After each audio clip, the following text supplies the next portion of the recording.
Hi, everyone. Welcome to Two Bald Guys Talking Safety. I'm Langdon DeMint. And I'm Julian Taylor. And welcome to our podcast.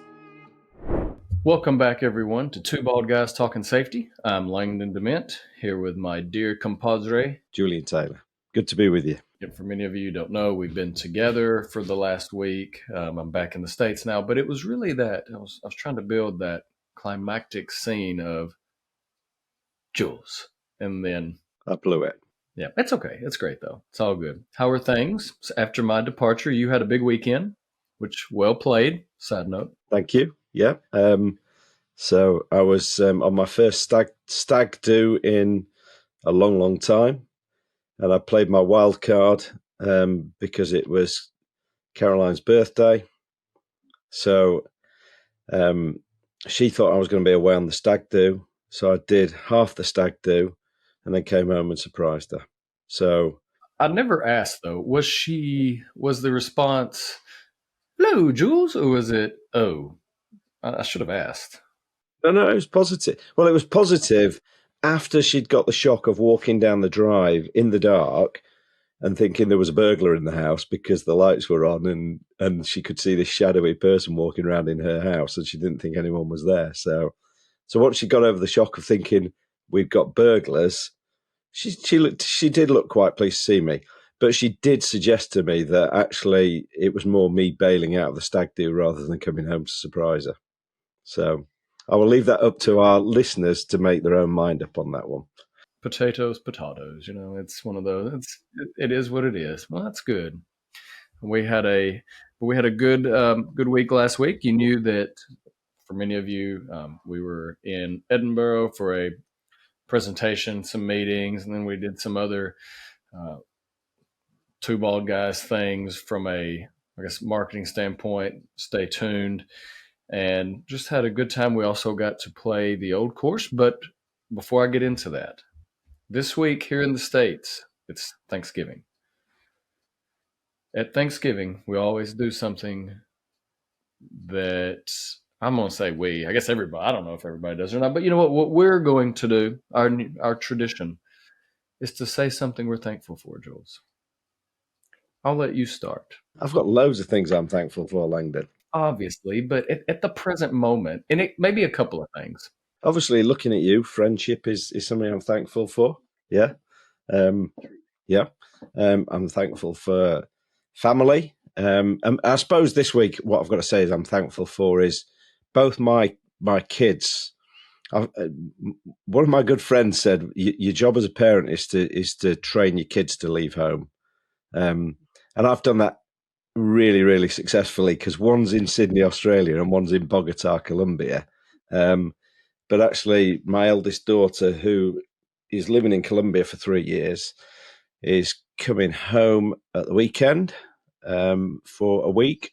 So that's what I'm thankful for at the moment. I'm going to get to spend some time with my number one daughter, as in oldest, not my favourite. Okay. I was just making sure. I was going to say, man, Jules, I don't know you'd actually verbally say that. But No, we they do have arguments all the time about who's the favourite, and I say neither of you. just making sure. If I said that, one of them would pick up on it very fast. So I can imagine. Well, that's good. How about you? Yeah, the same. Honestly, our friendship. I think last week we got to spend a wonderful time together. We got to share the old course experience together. It was cold, it was windy, it was rainy, it was flooded, but our friendship was as warm and strong as possible in the midst of that freezing temperatures. So I've really enjoyed what we've done the last couple of years. So yes, our friendship, Jules. And then family. It's a fun time. It's something that I feel like this whole, as we get into all the holidays that we have with Thanksgiving, Christmas, whatever everyone is celebrating, you start putting everything together, the new year, and I don't know, it's a fun time, and it's something that we all, Lindsay, myself, and the girls, we always try to keep in mind that, hey, that's all the time, but as added focus gets put on it, it's easier to do it. So being able to spend time, my whole family is coming here later today. My brother, his kids, my parents. So yeah, it's the madhouse will begin soon. So I'll say thankful for that, being able to be together. Yeah. I do have to just quickly point out to our listeners that you're from Tennessee, where the temperatures are somewhat warmer than the UK, and I have to say that you thought it was freezing cold and horrendous. It felt like a balmy spring day to me, but That's you're telling a lie through those teeth. It was funny though. It could have been worse. Don't get. I could have mean, been it wasn't. far worse. Yeah, Yes. Honestly, the worst part about it was hitting it off a mat. Hitting a golf ball off a mat that is this big that I didn't even know they did that's the home of golf, and you would have thought they would have come up with something better than that. Guarantee you, Tom Morris did not hit a ball off a mat in the wintertime. I do have to point out it was so bad that Langdon only went round in 5 over. So for those who like golf, they will understand that. So, but it was great. We had a great romantic tour of Scotland, didn't we, last week, which was great. So we did Glasgow, Edinburgh, St Andrews. Yep. And back to Edinburgh. So it was yeah, it was quite the tour, but it was good. But she likes to stay behind the scenes, but the brain trust, well, I'll say brain trust, I guess is all. The brainchild of the group, Marissa, she came up with the idea of maybe we should do a podcast on what we spoke about. And Jules and I typically are kind of like, well, I don't know how that's going to fly. But I think in principle, I think we've had a good discussion on how we can transition it, and it's hitting on a lot of things that we've talked about, especially over the last year. And it's just kind of that evolution of transitioning health and safety, meaning we've been stuck in, and there's a lot of things we could take this conversation. There are a lot of areas where we could really have expanded on it, but straight from honestly in a simplistic mindset, what have we typically seen with health and safety? How can we, what does it look like? How is it perceived in organizations? What do we typically think about when we think of health and safety? And then how do we evolve that to actually making it ingrained, whether it's safe operations, whether it's embedding health and safety and everything, whatever you want to call it, outside of safety culture. It's really what does that transition look like, and how can we make that better? And don't get me wrong, this is not it's not a surefire answer. But I think it's hopefully some tips that we've seen and some things that we see when we work with organizations of how they have either successfully transitioned or how they're continuing on their journey. So that's the premise of what we're going to talk about over the next few minutes. And I'm going to let Jules start off. He likes to start off with a question. Now, valid, we won't be able to get any responses. I think it's still a viable, good start.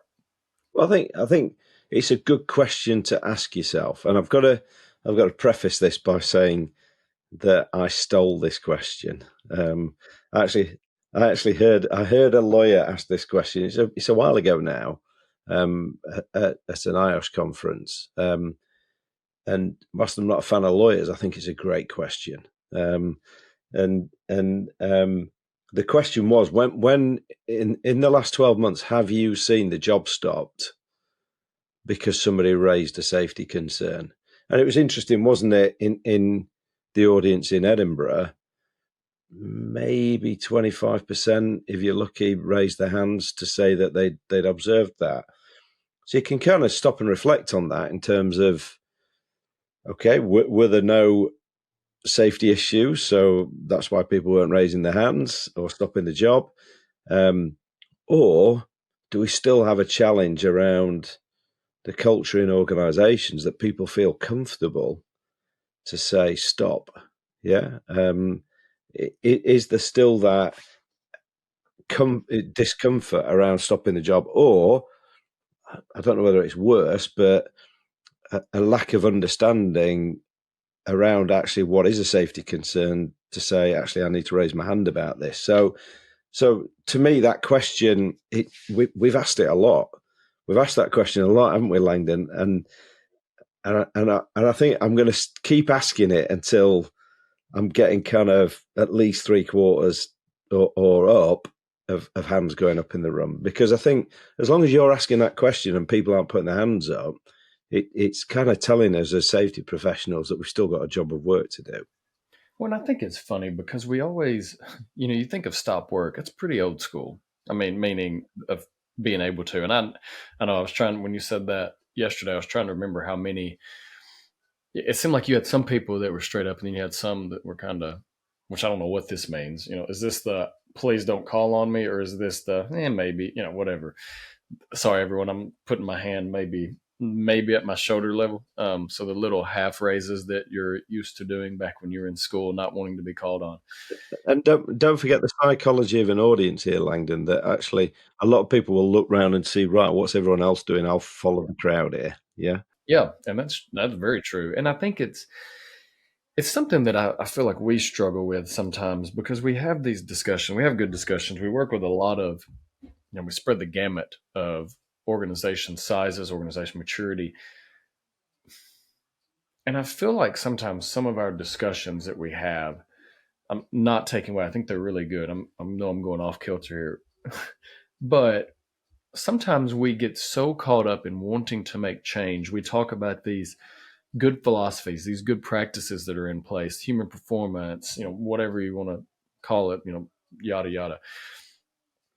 A lot of organizations aren't even near that point. If you're in an audience, and I'm going to spitball numbers. The room was full. People were standing around. We're very, very blessed, fortunate from that standpoint. I don't know, 100 plus in the room, I think, that day. And and these were organizations of all sizes, very large organizations in the UK, broader,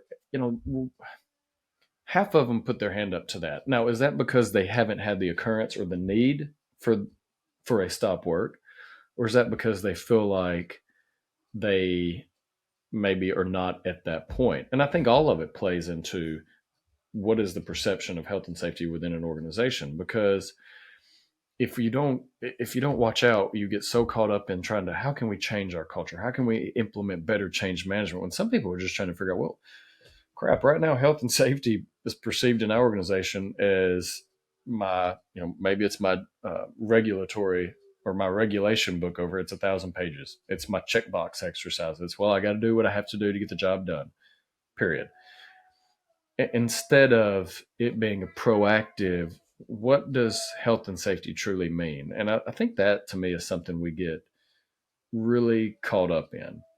It's how do we perceive it versus what is it actually, within our organizations. That's a struggle.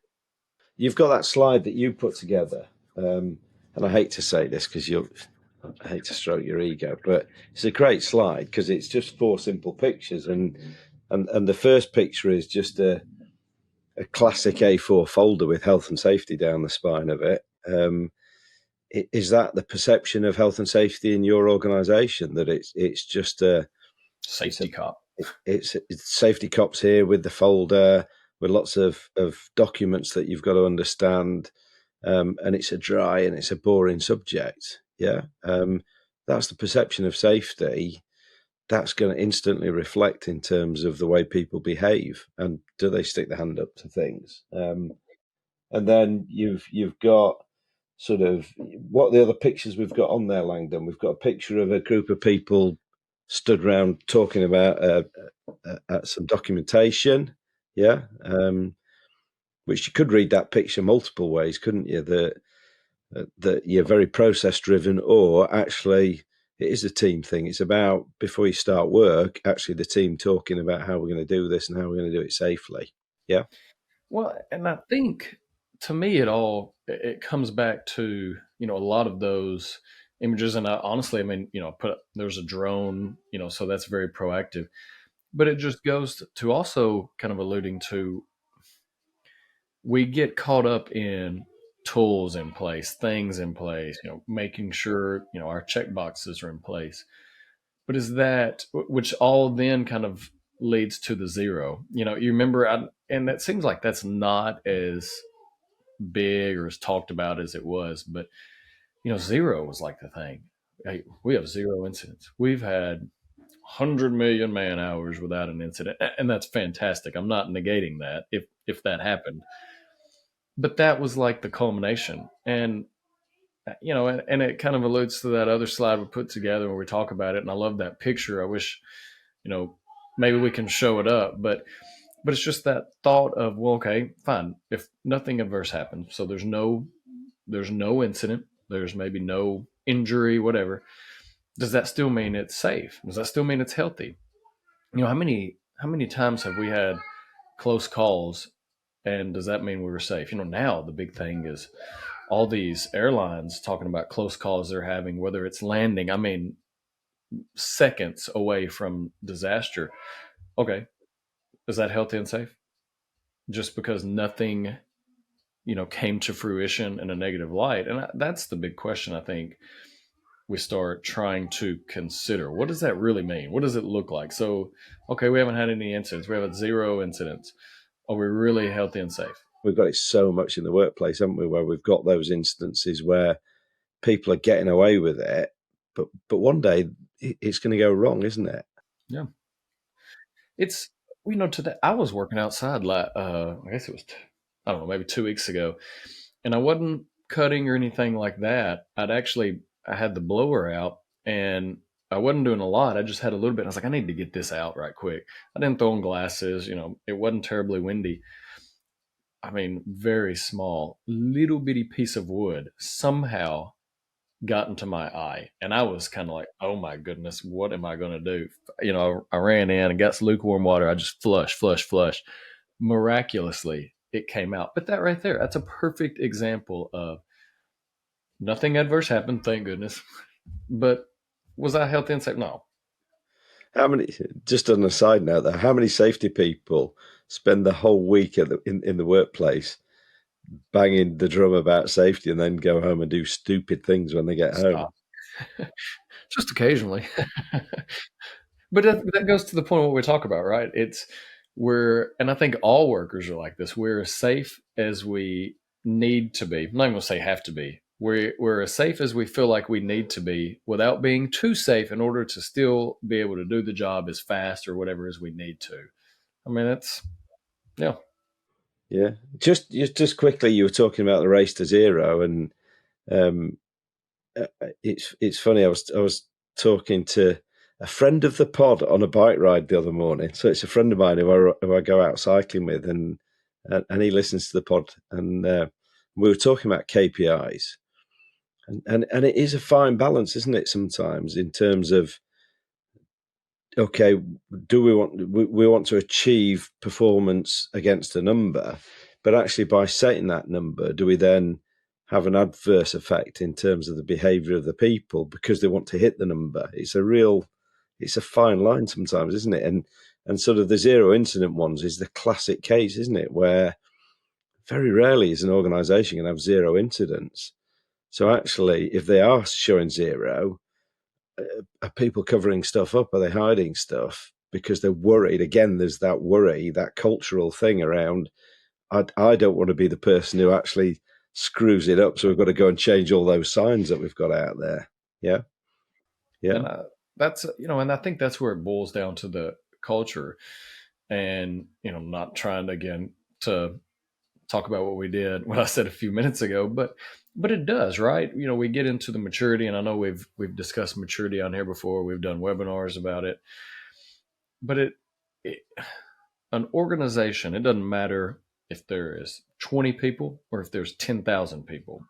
If you're still rooted in wanting to improve, you're still rooted in being proactive, I think you'll start seeing that size doesn't matter, because it's about what type of culture, what type of people you bring in, and then what are we going to try to do with those people. And I know we talk about that research that National Safety Council did a few years ago, and we kind of hit it on different aspects. But whether it is the leadership or the health and safety on off the job, that total worker health, what is it? Performance measurement, organizational something initiatives, and then integrated systems. I think those are the five that they were able Great to job there. capture. I'll put it on my other screen so I could just Oh, read it look off at the you!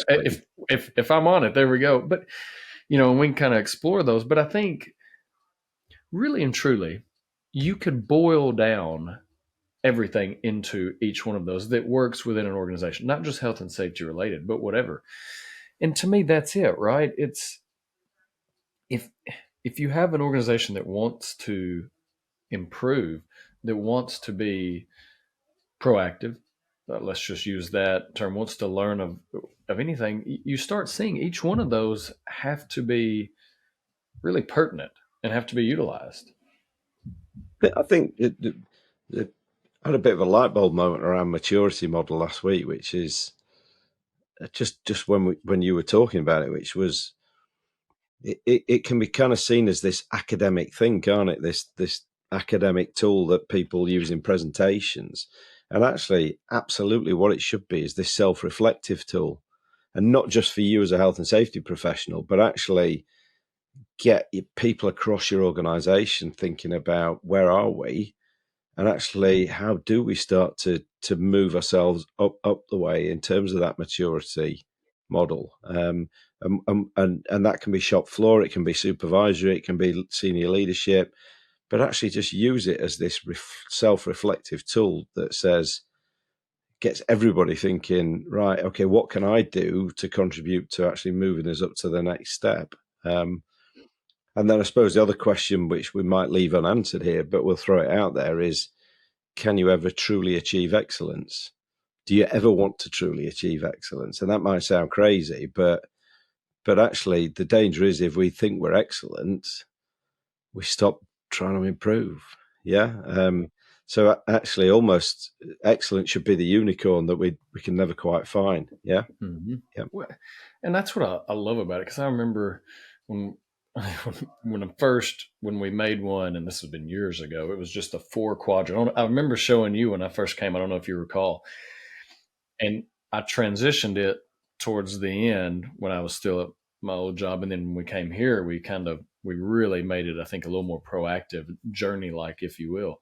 But that's it to me. That's the most crucial piece of what you just said, was what you have to be very introspective and think, what is my organization? And it's probably three. I'm sitting here looking at my fingers like I'm one, two, three. You have to be, there's a few different areas. You have to be yourself very introspective and contemplate, okay, where are we in an organization from a health and safety, me as a professional standpoint? Where are we with the employees? So maybe it's four actually. Where are we with the employees? Where do we think they are from a health and safety perspective? Where's leadership? And then kind of that culmination is, now, where are we all together? Because what happens if I'm a very proactive, feel like I'm a pretty good health and safety professional, my employees are proactive, but my leadership is not? That means the whole workplace probably isn't, or vice versa, whatever. And I think that's the most important thing, because there's a lot of maturity models, right? There's not, ours isn't anything groundbreaking, but it's just about that. And we've put a lot into it as far as what does each step look like, how can you improve, what are things you can do to move to the next. But it's about that, looking and thinking, okay, what is my organization from each piece to the culmination of it. Just like to what you said, we used to get questions all the time, what's the difference between proactive and excellence? Nothing. I mean, realistically, excellence is just you're constantly trying, and you're probably not going to stay there. That's why I love that. I mean, I think it is very telling and can help. I think I was going to say one other thing we did talk about last week was my new analogy. I came up with a new analogy, um, which was my analogy for safety culture, which is safety culture is like the unicorn of safety, isn't it? It's this mythical beast that you can never quite find. Um, and and and again, that was a key part of what we were talking about was stop trying to stop trying to generate or create a safety culture, because it never really truly works. And it all comes back to something we've talked about quite often on the pod before, which is focus on actually creating one good culture, and that will then drive better safety behaviours. The danger of trying to create a safety culture on its own is that inherently the prevailing business culture will override it in the wrong circumstances. So, and one of the things we were talking about was the survey that Langdon talked about a moment ago, which was talking about the different things that actually create a culture. And one of the really simple things that will make the business culture override the safety culture is the behaviours of leadership. And that can be very subtle stuff. It can be almost unconscious stuff that happens. So if leadership has a particular metric that they focus on and they keep banging on about that metric, so if it's in a manufacturing organization, it's production at all costs, people don't maliciously then stop doing things in a safe way. They do it in an unconscious way because their focus has been moved to, it's all about getting stuff out the door. It's all about production.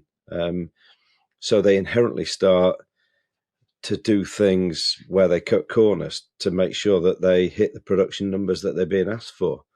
So some of the things that we can do as safety professionals can be really subtle. We can just get leadership, for example, to think about the language that they use. Yeah. So actually, when they talk about things, they talk about, right, safe production. Let's talk about our safe production objectives for this week. Yeah. And then just subtly, that subtle change of the addition of one word just gets people to think about it slightly differently, doesn't it? Yeah. So I do love that survey, and culture's right at the centre of it. It's all about how do we generate culture, but it's one culture. It's not safety culture. It's not business culture. It's just one culture. Yeah. And we kind of boiled a lot down to, and typically we like, when we think about the maturity, there's a lot into that, how you view an incident, how you view near miss, where do you spot it? And I love that it started off with it was a rusty lifting gear, and we've come up with different scenarios. But I think all that really ties back to whether you're conducting pre-incident investigations, whether you're being proactive just on your risk assessments, creating actions, and then rectifying whatever it is. It boils down to something that literally, I mean, this is fresh off the press, just came to me right now. CC. Boom. Yeah, this is not CC's Pizza. CC, Jules. This is what it comes down to: commitment, introspection, camaraderie, continual improvement. CCs. That's what it boils down to. It's this You better get that trademark, because somebody's going to steal that one off you, buddy. I know this. I mean, literally right now, this just came to me first time. But and I think that's everything, right? And I hope we're not being, because I do want, that's something I know you and I've been talking about lately, and I do want to stress, it's easy to get so caught up when you think of organizations. They're like, hey, I'm just trying to get by. I'm just trying to ensure that we are meeting the regulations. And that's fine. That's great. We don't even have the budget to hire a safety professional. That's okay. But you can still show CC there, right? You can, meaning you can still be, and this is what it boils down to: committed to wanting to keep and I'm going to go bare bones here, committed to wanting to make the workplace healthy and safe, to wanting to ensure that you're doing what you need to have your people safe. You can be introspective, which means as a leadership, especially in those small organizations, right? They're the ones that leadership's going to have to be a spur, or you find some change management champion, frontline worker that kind of spurs that thought. They're going to have to establish camaraderie throughout, and then ultimately decide what type of improvement do we want to make? How do we want to get better? And even if it is that we don't have budget for a safety professional, what can we do to be better? If you show those four things, I think you're going to start seeing you don't have to have a safety professional, right? If you have someone that you can at least put over that to ensure that we're checking, we're making sure everything's again, and then you start thinking, okay, how can we continue being better? To me, it really does. We can boil a lot into that specific kind of phraseology, if you will, and it starts making health and safety, and that's what we're trying to do, right? Making it ingrained. I've got a vision. I've got a vision of some two bald guys talking safety, swag, a T-shirt with CC in big letters across the front of it. There you I'm go. just saying, it's for those listening, we had a certain number we were supposed to get to start getting swag, and I And we've want to hit say it. we've hit that We've number. we've hit that number. Yeah. So you've got CC and I've got Whiffam, which Yeah, really yeah, confused the hell out of you yesterday, didn't it? Yeah. yeah. I So did not remember that at all. yeah. So what's in it for me, which was another thing we talked about, was actually again, if we're going to drive that engagement, and we tend to think what's in it for me. We tend to think about that as shop floor, but actually it's everybody in your organisation. Yeah. What's the value for them of doing health and safety? And if you can approach it with that mindset of being able to get people to understand the value to them, they're just more likely to do it. Yeah. And we often forget to talk about that. We just talk about how we're going to do something, but not why we're going to do something. So I think the why is a really important thing to be thinking about with everybody in your organization, whether it's senior leadership or whether it's other people across different teams and different departments. Yep. Yeah. Well, and you know, I, I think that's great because even to that, sometimes we come up with such principle focus. We get so caught up in the principles that we don't think about what are some granular things that we can actually do to get better.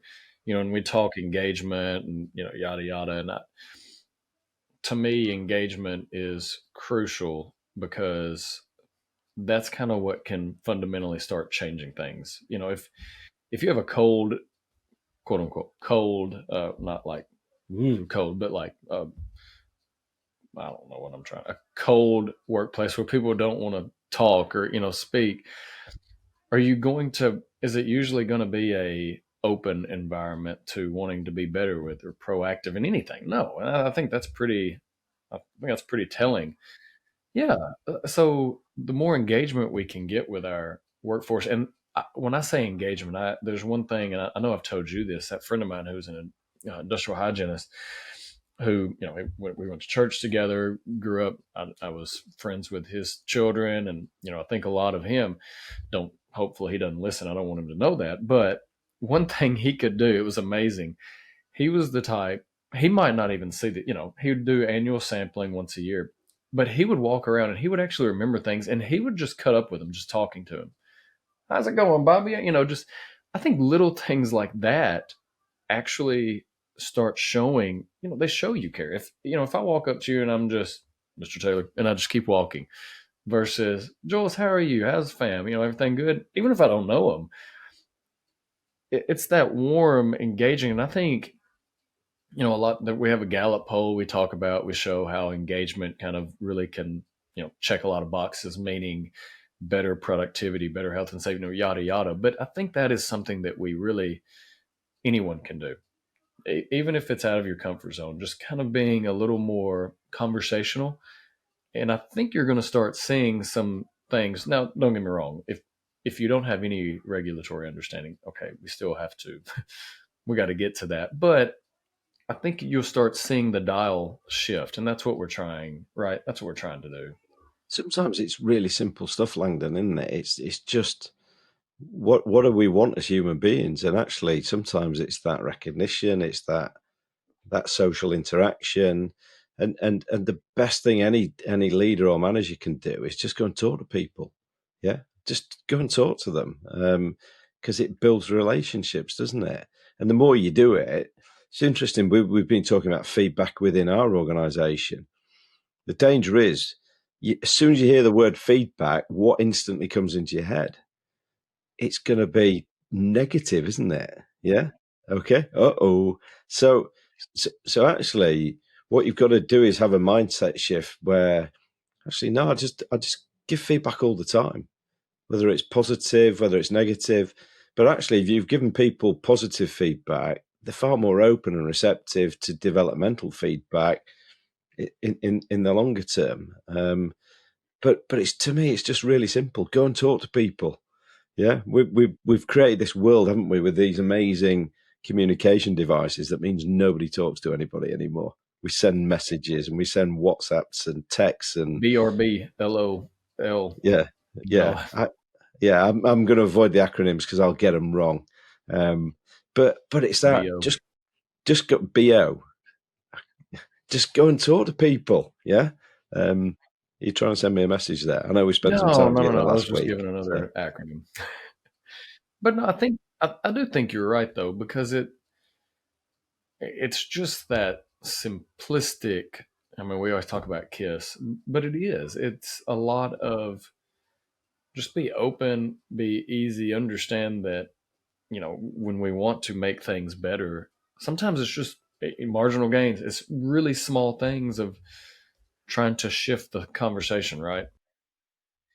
I went on I was away the week before we were together. I was away and working with our partner charity, with a bunch of 10 and 11-year olds. And I thought they're not going to understand marginal gains here. So I'm going to try and explain this as how do you eat an elephant? Um, and how do you eat an elephant, Langdon?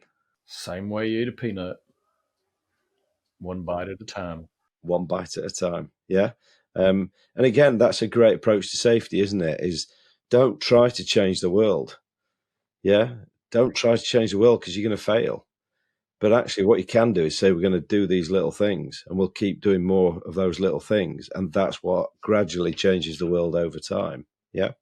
Well, I think then what kind of culminates, hopefully, everything we've talked about to another question. I'll set a preface and I'll let you ask it. But, I don't want to give Todd all the credit, but if you go back, listen to our podcast with Todd Home, you'll hear him kind of discuss this.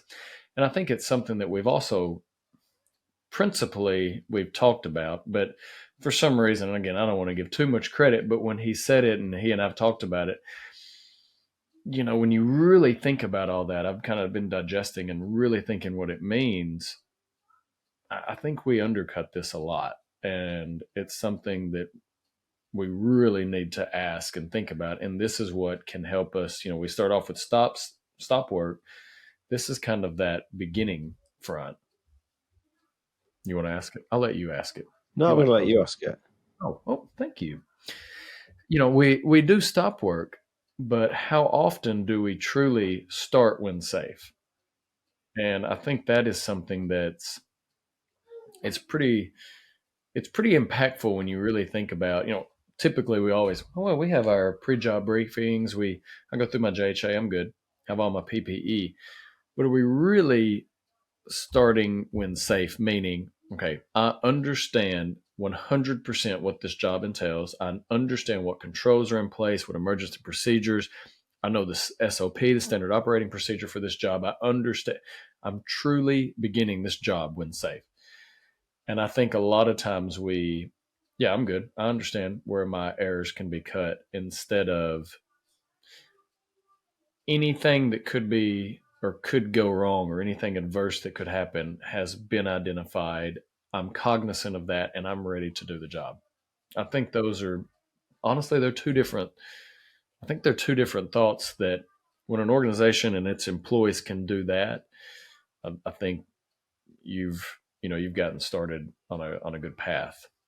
And it might be a case of that sort of, I can't remember what's the process, but sort of moving from sort of conscious competency through to unconscious competency, with this, that actually it might be something that we need people to think about very consciously to start with, but then it becomes like driving a car where we're unconsciously competent, where we just do it without thinking about it. Hmm. Yeah. But Um, still aware of if Still aware something of is it. different. Yeah, I mean Yeah. that's the. Yeah. Yeah. Mhm. Yeah.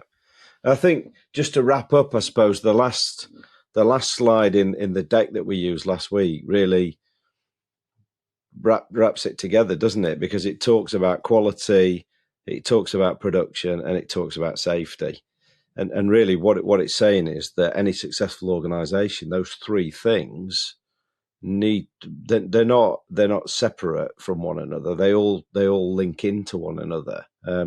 So it's really important to recognise what's the value of safety. Well, the value of safety is actually it has a definite effect on your production levels, but also on the quality of what it is that you do or produce. And the more you can create that safe workplace, you get people who are more competent and more effective in terms of the job that they do. Yeah, I 100% agree, Jules. Good job, buddy. Well done. Yeah, Marissa came up with this as an idea. I think it's worked. I think it's been an interesting conversation. Put it in the comments below, as they say, and I'll let you sign us out, buddy. Yeah, well, for everyone, thank you for listening. Thanks for joining us again. We appreciate it. And as you go about your days, especially this time of year, hopefully all your frying of turkeys is done in a safe manner, because it can be very tumultuous dropping a turkey in a hot frying thing of water with some oil. So however you're doing it, everyone stay safe, watch each other's back out there, and have a happy holiday season of all the holidays that we are approaching. Yeah. And how do you eat a turkey? One bite at a time. One bite at a time. Hey everyone, really appreciate you tuning into this episode of Two Bald Guys Talking Safety. Please follow and subscribe to wherever you stream your favorite podcast, or visit us at evotix.com. And if you want to see how follically challenged we really are, come and check us out on YouTube. If you've got value from the podcast, please go to Apple Podcasts, and in the review section of this podcast, if you could leave us a review or a rating, that would be great. And as always, everyone, while you're going about your days, about your normal lives, stay safe out there and watch each other's back.